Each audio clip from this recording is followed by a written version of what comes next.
કતારગામ પાટીદાર યુવતી અપઘાતનો મામલો. Story report by Bhavesh Rana, Surat. આજરોજ સ્વર્ગવાસી નેનુ વાવડિયાની જે મરણોત્તર જે વિધિ હોય છે તેમની અંદર પરિવાર દ્વારા 1100 થી વધારે દીકરીઓને ગોરણી કરીને ભોજન કરાવવાનો જે કાર્યક્રમ હતો તેની અંદર જ્યારે પરિવાર દ્વારા આ પ્રકારનો દીકરીઓને એકત્રિત કરીને કાર્યક્રમ રાખવામાં આવ્યો હતો અને એની અંદર જ્યારે દીકરીઓ એકત્રિત થતી હોય ત્યારે ચોક્કસ આ પ્રકારે સ્વરક્ષા માટે, દીકરીઓની આત્મરક્ષા માટે 1100 થી વધારે દીકરીઓને આત્મરક્ષાથી પ્રોત્સાહિત કરવામાં આવી ને સેલ્ફ ડિફેન્સ માટે તાલીમ આપવામાં આવી.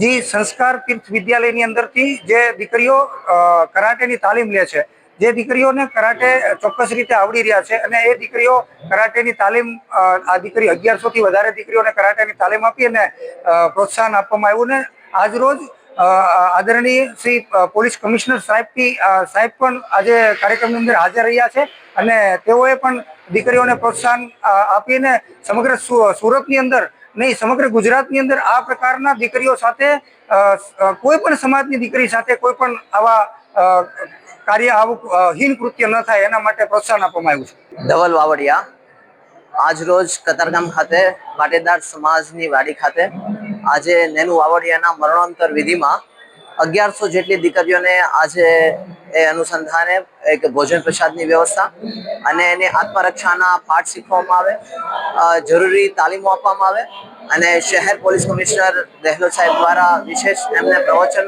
આપવામાં આવે અને દીકરીઓને તાલીમ આપવા માટેની ખાસ વ્યવસ્થા આજે ગોઠવવામાં આવી છે. અને આજના દિવસે ખાસ આ પરિવાર અને સમાજના આગેવાનો દ્વારા આ ખાસ વ્યવસ્થા ઊભી કરવામાં આવી છે.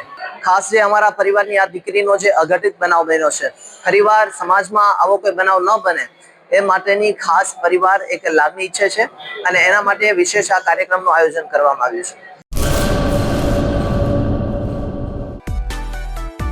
માં motor driving, safe and sure driving. Driving એ શોખ સાથે આપની મોટી જવાબદારી પણ છે. અમારા ઇન્સ્ટ્રક્ટર દ્વારા સચોટ અને સરળ માર્ગદર્શન. આપની રોજની તાલીમની માહિતી મેળવીને શું અધુરાશ છે એના ઉપર પૂરું ફોકસ કરાય છે.